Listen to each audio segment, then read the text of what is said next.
নমস্কার। আজ আমার নিবেদন কবি অপূর্ব দত্তের লেখা কবিতা আমার কি দোষ।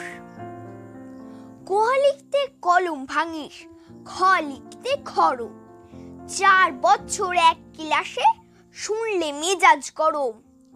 সারা দুপুর করিসটা কি, ঘুম নেই তোর চোখে?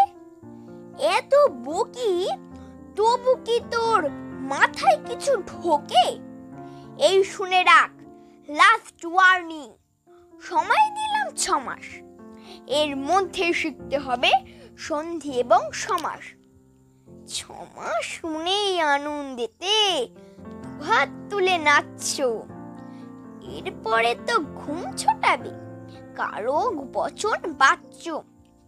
বাংলা গ্রামার মানেই হলো মাথার ওপর খাঁড়া, নত্ব সত্য লিঙ্গ পুরুষ বিভক্তিবাদ ধারা।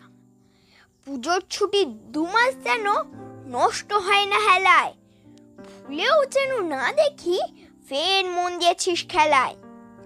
ব্যাপারটা কি, ঠায় দাঁড়িয়ে দেখছিস কি শুনি? ছুটতে গিয়ে ব্যাকরণটা নিয়ে আয় তো এক্ষুনি। পাচ্ছিস না? দেখ, খুঁজে দেখ, এইটুকুন তো বাড়ি। বল দেখি তোর কবের থেকে বইয়ের সাথে আরে? মিথ্যে মিথ্যে বকছো আমায়, ভাবছো আমি বোকা।